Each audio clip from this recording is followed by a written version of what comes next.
So all of you are welcome to individual presentation, my individual presentation for the my project. I hope you've been following along from the stats for the AI precision feed formulation and yield prediction for dairy and poultry and resource constraint systems. Yeah, below are our keywords. We'll go through them in the next slides. And my name is by no means Ronnie Praise. Yeah, Makere, as a student at Makere University. Yeah. So here, this is our a brief write-up of our contents in the presentation, and we'll start with our background. So it's no secret that in Uganda, livestock farming is our rural economy and our food security. Yeah, because we depend a lot on milk, on hides. We also depend a lot on meat and things like that. So the farmers, they face high feed costs and poor yield predictions. They also have limited data access to help them improve their feeding strategies. And we also need a smart and affordable nutrition system that can help those farmers. And our project's focus is AI-driven precision nutrition platform for dairy and poultry, which we want to release as a web service that everyone can access. Yeah, the rural farmers can access on their smartphones or devices, and it combines Internet of Things (IoT). Those are on farm sensors. We use hard records and different aspects like that. Let me move my yes. And our core technologies, we have the Bayesian hierarchical time series, which is a model that it models yields over time, capturing individual cow variability, basing on their different on individual cow differences and similarities. It learns from one node to another. In this case, that is one cow to another, which helps it learn more and more and predict better. Yeah, it learns better from on the next node from the previous one. We also have gradient boosting, which enhances the prediction and accuracy, which uses uh, ensemble learning using trees, whereby it moves from one to another, as we'll see when I'm describing each of these in the different slides. We also use the MILT, that's mixed integer linear programming, to make to make feed formulations which optimize nutrition and distribution yield and also minimize cost. Yeah. And we had related works, different papers and sources. Below are the different papers, for example, Roboyson and others. They they had their model for dairy cow milk, predicting dairy cow milk yield using Bayesian hierarchical models. Yeah, where it captured milk variations, level differences, and but it had also its own limitations, as you can see. I don't want to dwell a lot on related works when there is more to explain below, and I have only 15 minutes. So these are a few others, other papers. As you can see, these different people that we used to research, these different papers that we researched on, they had a bit of the things that we are using in our projects as of now. And let's move on to our domain application problem. And here we say that farmers in Uganda and similar regions, that is Kenya, generally East Africa, and with our different, with common problems, they face difficulty formulating cost-effective, nutritionally balanced rations of feeds due to the fluctuating prices, because sometimes maize can be a different price, but the next month it's different. So it's kind of hectic for the farmers. Yeah, and they also have poor integration because they have ignorance. They don't know what to feed their cows, the different nutrients in the cows, what the cow needs to get more milk or to grow fatter, such things. And there's also feed formulation instability. where the traditional formulation tools people are just used to normal things. You go, you get peels of bananas, you give them to the cow and assume that that's all. Yet you have to give them different nutrients as a balanced diet, just like how a human is supposed to perform. They need a good balanced diet. It also applies to the dairy cattle. And our computational problems here we have listed two, whereby we have difficulty in capturing both herd level and individual cow level. Those are the hierarchical dependencies. Yeah, and we solved this using Bayesian hierarchical time series, which captures the individual effects as well as and characteristics as well as the on a hard level basis. So we also had another problem of multiple conflicting nutrition and constraint and cost constraints, which was addressed by the MILP, which helped to balance. We ranked the importance of the nutrients, and also it helped to solve these cost constraints as it minimized costs and maximized yield. Yeah. So our research objectives were to develop an AI-driven prediction system, as I've been saying, using the Bayesian hierarchical time series and gradient boosting models for yield forecasting. We also had to have feed formulation by MLP, and also to integrate IoT, that's this on farm sensors, uh, uh, digital thermometers that can be placed, and all these different things that a farmer can use to work on, to detect and collect information for the farm, which can help the model to get more and better results, and also to evaluate performance and accuracy. Uh, and our contribution attributes are that we have developed an AI-driven predictive framework combining these models to accurately forecast the milk yield, the feed efficiency, and also implement MILP to optimize rations and and costs for the farmer, incorporating ingredient constraints and market variability. Yeah, and we also integrated some of these things, but based on our data sets. Yeah, we don't have live data, but we have data that was recorded some time back. But it will be helpful when we can integrate this IoT. That's when the product has been deployed fully onto farms. Yeah. And here is our architecture, whereby the data is got from the different sensors and what tables, the records, and it's pre-processed. As you can see here, it's pre-processed and cleaned, and then afterwards it goes into the brain and the intelligent optimization core. This is the AI. This is the model that does all the predicting and what. So this is just the data pre-processing and what. And here we transform in the data pre-processing, the data is cleaned, aggregated, and synchronized. And then afterwards, here we transform the raw data into structured data. And then afterwards, it goes through the different models, that is the Bayesian time series, then the other model, which is gradient boosting. And the knowledge that is got, the results are used in the MILP engine, the MILP optimizer engine, to develop uh, the efficient feed formulations and combinations for the farmer. And the feed recipes are got, and a decision board which is got in the user interface as shown in the video explaining our product. And I think that is it. And we also want to implement machine learning. We're also implementing machine learning so that it learns from the new input data that has been put by the different users. Yeah. And here our first model which is the Bayesian hierarchical time series. This is variance normal distribution. And as you can see, the milk yield is normally distributed.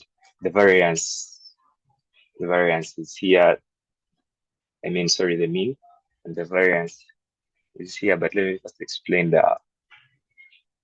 the architecture. Its architecture now, it uses the data based of the population level and then derives the mean and variance and then goes down to the cow level.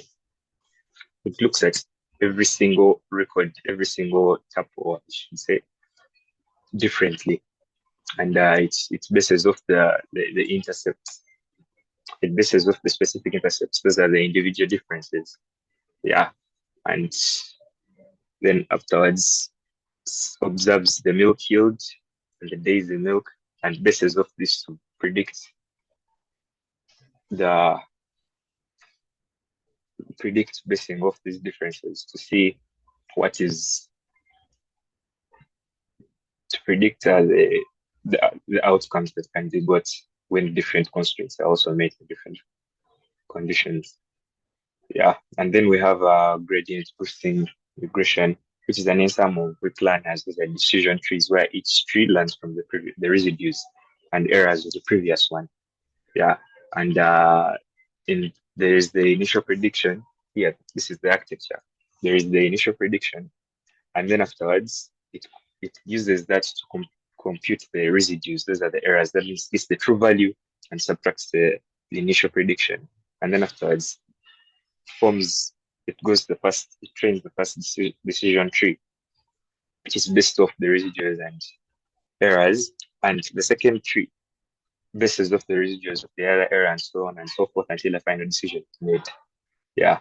And then afterwards, lastly, we have the MILP feed formulation optimizer, which is the multi-objective linear optimization layer that selects feed quantities, minimizing the cost. As you can see here, it minimizes.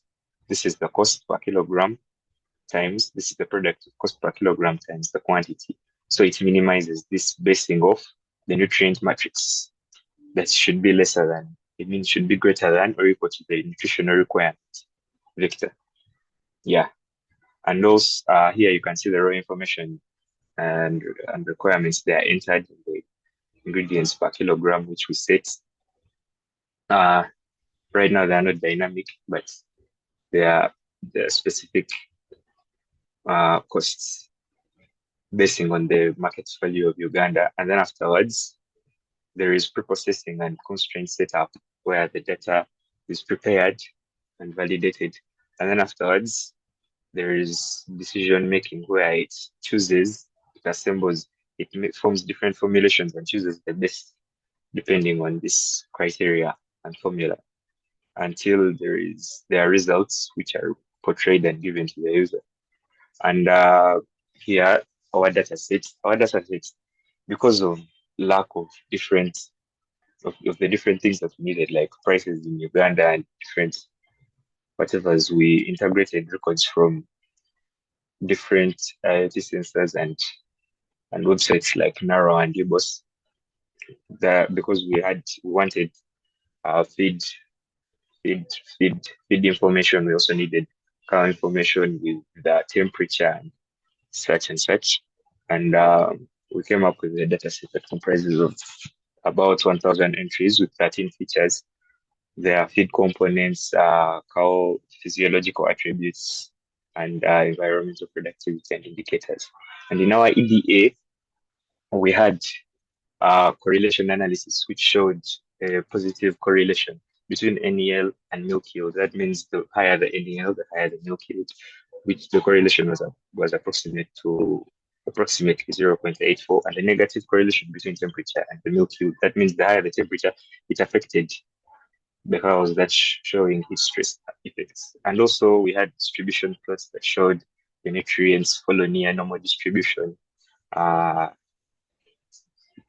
box plots which had milk yield raised with moderate BCS, that's 3.2 to 3.8, but declined at extremes, confirming metabolic stress influence. And here we have a plot from Bayesian hierarchical model where it shows the blue line is the mean, is the actual mean per day, and the yellow line is the predicted one. And as you can see, it may not be accurate, but it follows well with the actual mean data. That is days in milk against the milk yield. Yeah, and then afterwards, here we have the gradient boosting residual distribution that shows that the residuals, the errors are larger, closer to zero, other than further from it, which is a good sign. That means the the big errors are few. So we also have the graph here showing the feature importances, showing that the grass silage is most important, and CP packets are less important based on their nutritional makeup, nutrient makeup. And here we have the gradient boosting, and this line shows predicted against actual milk. This line shows where accurate predictions where the predicted value meets the actual value correctly. And as you can see, most of the predictions lie close to that line, which means the prediction had a good performance. And here is it compared to the Bayesian time series, which the Bayesian time series was a bit off compared to the gradient boosting, which shows the gradient boosting was performed better in the training. And as you can see here, the gradient boosting generally performed better as the MAE was higher than the one for the Bayesian hierarchical time series. And here are a few results for our MILP from our MILP model. This is a table that we derived for the nutrient compositions, showing their different compositions, grams per kilogram, and also here this one shows the nutrient requirements, showing the formula, what is required, what is supplied, balance according to the nutrients. And then afterwards, here is a simple table showing formulation here with best of 10 liters. If your goal is 10 liters, it formed the best combination of feeds according to nutrients and milk yield, and minimize the cost. And this is the cost per liter. So for our model selection, we selected the Bayesian hierarchical time series model as the core predictive engine because it has the ability to capture uncertainty, temporal dependencies, and also intercal variability, as we saw that it bases off the intercepts. And also we complemented it with the gradient boosting regressor, which serves as an ensemble layer that enhances short-term yield forecasting and then linear patterns. And as you can see here, our deployment pipeline, we have the data collection using the on-farm sensors. Then we process the data, then the model training for the predictive models. And then afterwards, we predict the forecast. We forecast milk yield and feed conversion efficiency and health risk. And then afterwards, there is feed optimization using the MILP model. And a decision is made and posted for the farmer using the UI. And then this is a small demonstration using images for our products. As you can see, this is the interface for our Nutri-AI. And here you input, but I won't go a lot into this because I already made a video demonstrating the whole thing, and we used different Python libraries. And we deployed using render.com. Yeah, we hosted it as a web service. And we also used different visualizations for our plots like matplotlib and many others. And here are the limitations that we had.